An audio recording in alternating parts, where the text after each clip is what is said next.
Hey, what's happening, everybody out there in the XRP community? Welcome back to Investment Perspectives. So we've had some good news, right? We see that Visa has acquired Earthport, and we know that Earthport is partnered with Ripple. So this is more fantastic news.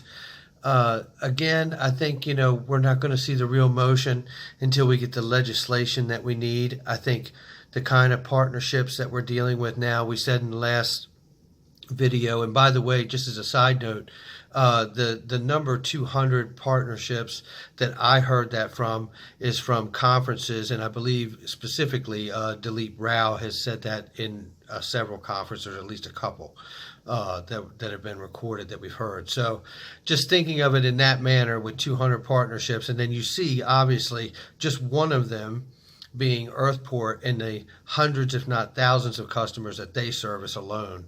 So you see how massive what is actually taking place. So that brings me to like kind of a pick up a little bit from the last video that we did, where we talked about the 200 partnerships and the idea of them needing to roll out together. It just, when I look at it, the more we look at it, it feels like that's what would need to take place, because as we discussed in the last video, in order for something to be considered money or a unit of value, everybody needs to agree on it.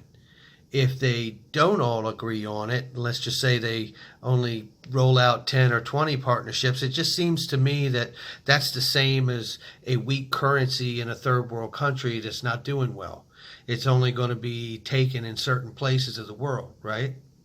So for me, the size of partnerships that they have is just starting to lend itself more and more that once the legislation's in, I feel like there has to be some kind of a price adjustment to distinguish the difference between the current retail market, which is filled with speculators and retail buyers and sellers, and the difference between that and obviously a valuation of the use case value when you look at the number and massive partnerships that we all know about, but we publicly haven't gotten the NDA lifted yet. So, okay, so now when we look at that, we also talked about the money that's been moving around in large transactions. And I want to try to keep a flow on this because it's easy to get stuck on stuff. But so when we look at the large transactions that everybody's been seeing moving around, it does appear like they are setting everyone up for what they need to hold, for what they'll need going forward, and obviously for whatever they may need them to contribute back to the market until they're ready as well. So looking at that, you have to ask yourself, if they're getting that XRP over the counter, OTC, and we don't know what they pay for it or if they paid for it at all. And I do suspect that it was gifted in its contractual agreement to it and the whole bit. But obviously that's my speculation. I can't say that I actually know that. But it would appear that that could be the case because, let's just say for a second that the people that are buying this over the counter are paying for it. Where's that money go? Where's the money go? If it goes to Ripple, doesn't that make more of a case for SEC to really line them up as a security and possibly that as a dividend? Obviously we could split hairs, and I certainly don't think at all that XRP is a security. I think it's a commodity or a currency. It still fits in the commodity market, and they're already building futures on top of the underlying asset of XRP anyway. So, to me, it seems like a no-brainer, but I'm just saying, like, for the legal path to not be obstructed or to look any more messed up than it already does, I would think that they may be gifting it to them, or at least, on the front end of it at any rate. Because if they were to take money for it, where's the money go? What's Ripple doing with the money? Well, I haven't heard anybody say that they got the money from it. So I think that's an interesting question just to ask in itself when you think about where does the money go if they are buying it? Where is that money? And what does Ripple use that money for? So that's interesting. So, okay, so let's see here. So we talked about the money and the flow of that, what would happen, where is that money? Now let's see, and there was one more thing I wanted to really go down into as well. Oh yes, okay. So let's suppose that they roll out the 200 partnerships all at one time, right? They lift everything up, they get the legislation cleared, and they come out and say, this is what we got, right? And we're starting tomorrow, everybody's going live.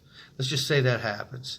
I still think, when you look back over the last year and see all the smoke and mirrors and market manipulation that's taken place, I just don't think like we're going to wake up one morning and all of that smoke and mirror stuff just stops and goes away. I think we're going to have to keep wrestling with all of that, because that's how the machine operates, for lack of a better phrase, right? That's how these large businesses, corporations, banks, finance companies, whatever you want to say, the whole space, that's how they operate. They manipulate the media in the way that they need to, and it's up to us to vet the sources that we use to make sure that we're following what they do and not just what they say, right? Because that's the real difference, really. That's the real difference. So, okay, so looking back in the smoke and mirrors that we've had to navigate the waters of up until now in our investment, even currently, right now, we're still having to do it. So I just feel like, well, even if they did that and they came out and they said, okay, well, this coin's so special, it's this, and this is what's going to be used for, and all of these partnerships are going to use it. And I think that would be great, and I don't think it's unplausible to think that a moment like that could take place. But however, I do think we should consider the notion that if that happened, it doesn't necessarily mean that we go to some large number right away. And believe me, I think that XRP over time, or whenever, however fast they decide to, can be worth an extremely high amount of money per coin for what it does for the world, what it's going to do. But I do think we should consider the notion that even if they were to reveal all of those partnerships at one time, that they could still graduate the level of payments. So they could say, you know what, we're going to institute 5% of our global payments this year or this quarter. I don't think they'd do a year, but this quarter, and then we're going to move it up to 20%, and then yada, yada, yada, whatever. But, I just think that we should try to think as broad as we can, as open perspective as possible, because we really do not know what's going to take place. But I do feel like we're getting very close to getting some legal legislation passed that will allow the different governing bodies that oversee the markets to make their rulings and to craft their legislation the way they need to. And then we are going to be off to the races. However fast or slow they need things to unfold is what we will be held to. There's no question about it. But, I could say this. I think we're doing a good job together as a community to really kind of figure out which way they could turn, because we're getting down to the point now where there is only so many different ways they could turn.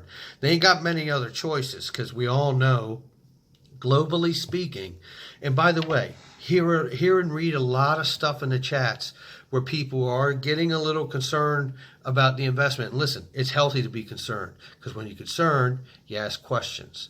But I'm going to tell you, we can come from two places, I think, when we want to ask questions, really. You come from a place of inspiration or desperation. I'm inspired when I ask my questions. I really am, because I'm curious, right?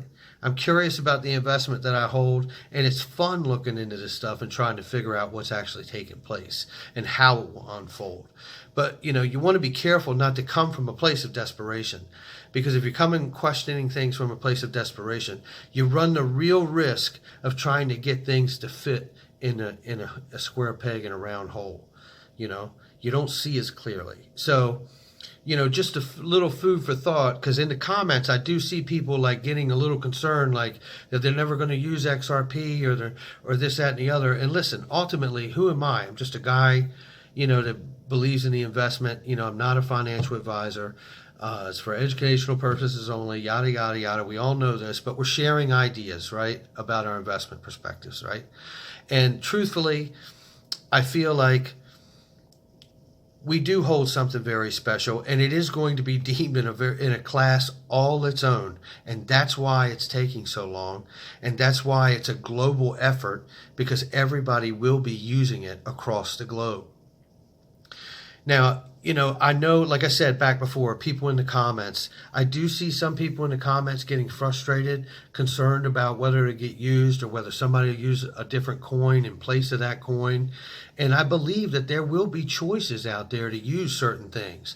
But the way I see it is that XRP is going to be the oil for the machine of the world as far as global payments go.